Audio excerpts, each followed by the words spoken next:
আজকের সবচেয়ে গুরুত্বপূর্ণ আবহাওয়ার খবর, মেঘ বৃষ্টি ও ঘূর্ণিঝড় নিয়ে আবারও দুঃসংবাদ দিল আবহাওয়া অফিস। বাংলাদেশের কয়েকটি বিভাগের বেশ কয়েকটি জায়গায় দফায় দফায় ভারী বৃষ্টিপাত হওয়ার সম্ভাবনা। এছাড়াও থাকছে নতুন ঘূর্ণিঝড় এর আগমন এবং নতুন ঘূর্ণিঝড়ের প্রভাবে কোথায় কেমন কি ক্ষতিগ্রস্ত হতে পারে এই নিয়ে আজকের এই ভিডিও। দর্শক, আজ 13ই নভেম্বর বুধবার জানিয়ে দেব বাংলাদেশের কোথায় কেমন কি আবহাওয়া বিরাজমান করবে এবং কোথায় কেমন ভারী বৃষ্টিপাত হওয়ার সম্ভাবনা রয়েছে, বিস্তারিত জানবেন এই ভিডিওতে। দর্শক, কে কোন জায়গায় দেখছেন অবশ্যই আমাদের কমেন্টে জানিয়ে দিন এবং বিস্তারিত আবহাওয়ার খবর সঠিক সময়ে সবার আগে পেতে অবশ্যই আমাদের ইউটিউব চ্যানেলটিকে সাবস্ক্রাইব করে রাখুন। তো দর্শক, চলুন বিস্তারিত জেনে নেওয়া যাক। তো দর্শক, প্রথমেই যদি আমরা 13 তারিখ যদি সকালের দিকে লক্ষ্য করি, তাহলে বাংলাদেশের কিন্তু বেশ কয়েকটি জায়গায় কিন্তু আপনার মেঘমালা জমা হতে শুরু করে দিবে।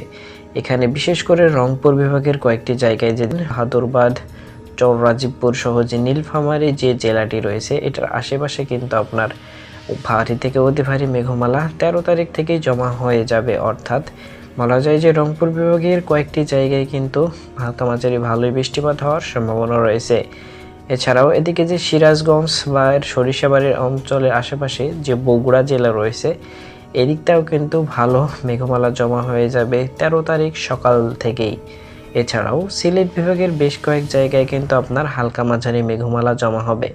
বিশেষ করে সিলেট সদর সহ এদিকে যে অঞ্চলগুলো রয়েছে, ফেনারবাগ সহ যে জগন্নাথপুর রয়েছে, চারখাই সহ বারলেখা বা বালাগঞ্জ বা বেলাগঞ্জ যে অঞ্চলটি রয়েছে, সেখানে কিন্তু ভালোই আপনার মেঘমালা হয়েছে। এছাড়াও আমরা যদি কিছুটা নিচের দিকে আসি, ম্যাপের যদি উপকূলীয় অঞ্চলের দিকে দেখি, তাহলে বিশেষ করে ফরিদগঞ্জ, মতিরহাট, সেনবাগ, ফেনী, কুমিল্লা সহ যে অঞ্চলগুলো আশেপাশে রয়েছে, সেখানে কিন্তু আপনার ভালোই অতি ভারী থেকে অতি ভারী মেঘমালা জমা হয়েছে। রায়পুর সহ লাকসাম, হাজীগঞ্জ, চৌমুহনী, ভোলা, বুরহানুদ্দিন, লালমোহন, চরফ্যাশন, হাতিয়া সহ যে অঞ্চলগুলো রয়েছে, এখানে কিন্তু আপনার ভালোই মেঘমালা জমা হয়েছে। অর্থাৎ বলা যায় যে 13 তারিখে হালকা মাঝারি বৃষ্টিপাত হলেও আপনার সামনের সপ্তাহেতে কিন্তু ঘূর্ণিঝড় আগমন এদিকে আসতে পারে। এছাড়াও চট্টগ্রাম বিভাগের কিন্তু কয়েকটি জায়গায়, কক্সবাজার সহ আপনার এদিকে রাঙ্গামাটি বা রাজস্থলী যে অঞ্চলটি রয়েছে, এদিকে কিন্তু আপনার ভালোই মেঘমালা জমা হবে এবং বৃষ্টি হওয়ার কিছুটা সম্ভাবনা রয়েছে। তো দর্শক, এই মুহূর্তে আমরা যদি বৃহত্তর ঢাকা বিভাগের দিকে লক্ষ্য করি, ঢাকা বিভাগে তেমন সকালের দিকে মেঘমালা নেই, তবে দুপুরের পর থেকে কিন্তু আপনার ঢাকা বিভাগে কিছু কিছু জায়গায় হালকা পরিমাণে মেঘমালা জমা হতে শুরু করবে।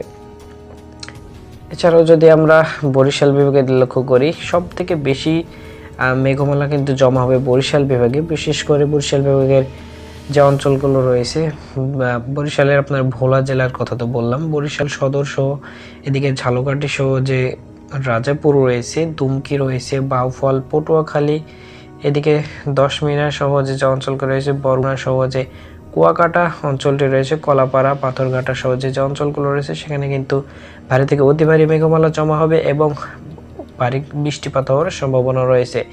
তো দর্শক, এই হচ্ছে আপনার সকালের দিকে মেঘমালা কেমন কি জমা থাকবে।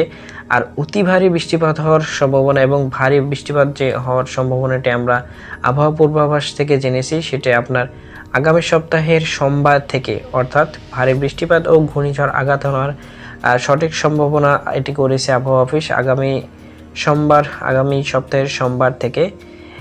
এছাড়াও আপনার আগেও কিন্তু আপনার বেশ কয়েক জায়গায় বৃষ্টিপাত হওয়ার সম্ভাবনা রয়েছে এবং ভারী থেকে অতি ভারী বৃষ্টিপাত হওয়ার সম্ভাবনা রয়েছে। এছাড়াও আমরা যে আপনার নিম্নচাপটি লক্ষ্য করছি, সেটা কিন্তু আপনার পশ্চিমবঙ্গ বা পশ্চিম বঙ্গোপসাগর উপকূলীয় হয়ে কিন্তু এটা বাংলাদেশের দিকে প্রবাহ হচ্ছে। অর্থাৎ কলকাতা এবং এইদিকে পশ্চিমবঙ্গের যে অঞ্চলগুলো রয়েছে, সেখানে কিন্তু সেদিক থেকে খুলনা এবং বরিশাল ও চট্টগ্রাম বিভাগ দিয়ে কিন্তু বাংলাদেশের বুকে আঘাত আনবে।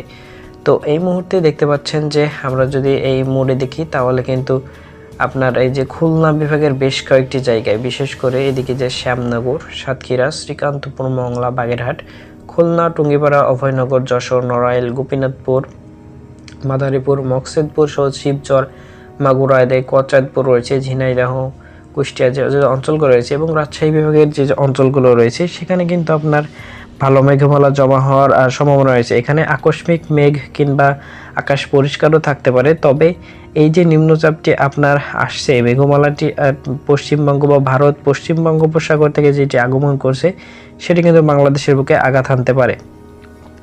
তাছাড়া আমরা যদি আরেকটু ভালোভাবে লক্ষ্য করি তাহলে কিন্তু দেখা যাচ্ছে যে এই যে আপনার সব থেকে কিন্তু বেশি যে অঞ্চল দিয়ে আপনার বৃষ্টি বা ভারী বৃষ্টিপাত প্রবাহ হওয়ার সম্ভাবনা রয়েছে সেটি দেখতে পাচ্ছেন এই যে মার্ক করা যে অঞ্চলটি দেখছেন, অর্থাৎ চট্টগ্রাম বিভাগের যদি আমরা কিছু কিছু দেখি এবং টিকছড়ি উপজেলা সহ আপনার খাগড়াছড়ি, সেনবাগ, এদিকে যে লালমোহন রয়েছে, ভোলা, তারপরে বরিশাল সহ এদিকে যে অঞ্চলগুলো রয়েছে সব ঢাকা মহানগর সহ বেশ কয়েকটি জায়গায় কিন্তু আপনার ভারী থেকে অতি ভারী মেঘ জমা হওয়ার সম্ভাবনা রয়েছে এবং এর মাধ্যমে কিন্তু বৃষ্টিপাত হওয়ার প্রবল সম্ভাবনা আমরা দেখতে পাচ্ছি। বিশেষ করে এদিকে যে খুলনা বিভাগ দেখতে পাচ্ছেন, খুলনা বিভাগের সাতক্ষীরা, যশোর, লোহাগাড়া, কুষ্টিয়া, ঝিনাইদহ, মাগুরা, শ্যামনগর, তারপরে এদিকে বরিশালের পিরোজপুর, মৎস্যবাড়িয়া, লালমোহন, কলাপাড়া সহ যে অঞ্চলগুলো রয়েছে, সেনবাগ, মতিরাট, ফরিদগঞ্জ, কুমিল্লা সহ ঢাকা মহানগরের যে জেলা উপজেলাগুলো রয়েছে, নরসিংদী, নারায়ণগঞ্জ সহ হোমনা,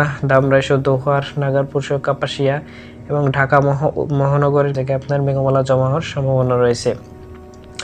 তো দর্শক, কোথায় কি মেঘ দেখলাম তা দেখতে পাচ্ছি এবং এটা যদি বিস্তারিত আরেকটু আমরা দেখে নিই তো দেখতে পাচ্ছেন যে আপনার আবহাওয়ার যে পূর্বাভাসটি আবহাওয়া অফিস থেকে দিয়েছে সেটি কিন্তু জোরালো হওয়ার সম্ভাবনা, অর্থাৎ ভারী বৃষ্টিপাতে রূপান্তরিত হবে আপনার সামনের সপ্তাহের সোমবার থেকে রবিবার, সোমবার থেকে সেটি শুরু এটাও কিন্তু আকস্মিক ভারী বৃষ্টিপাত ও হালকা মাঝারি বৃষ্টিপাত হওয়ার সম্ভাবনা রয়েছে বাংলাদেশের কয়েকটি জায়গায়। বিশেষ করে যে দেখতে পাচ্ছেন চট্টগ্রাম বিভাগের বেশ কিছু জায়গায়, বরিশাল ও ঢাকা মহানগর সহ সিলেট, ময়মনসিংহ, রংপুর বিভাগের বেশ কয়েক জায়গায় কিন্তু ভারী থেকে অতি ভারী বৃষ্টিপাত হওয়ার সম্ভাবনা রয়েছে। এছাড়াও আমরা দেখছি যে কলকাতা বা পশ্চিম বঙ্গোপসাগর থেকে যে আপনার নিম্নচাপটি আসছে সেটি কিন্তু বাংলাদেশের বুকে পুরোপুরি আঘাত আনতে পারে। এটির মাধ্যমে বাংলাদেশে যে ভারী বৃষ্টিপাত বা ঘূর্ণিঝড়ের আশঙ্কাটি আমরা করছি সেটি কিন্তু এর মাধ্যমে প্রবেশ করবে। তো এই মুহূর্তে যদি আমরা বাতাসের গতিবিধি কিছুটা লক্ষ্য করি, ইতিমধ্যে কিন্তু বাংলাদেশের বেশ কয়েকটি জায়গায় শীত পড়তে শুরু করে দিয়েছে। এখানে আমরা যদি 13 তারিখে দেখি, বাতাসের গতিবেগ স্বাভাবিক থাকলেও দুপুরের পর থেকে কিন্তু হালকা দমকা হাওয়া বইবে উপকূলীয় অঞ্চল ঘিরে এবং রাজশাহী শহর, রাজশাহী, খুলনা, ঢাকা, তারপরে বরিশাল, চট্টগ্রাম বিভাগের উপর দিয়ে কিন্তু দমকা হাওয়া বইবে।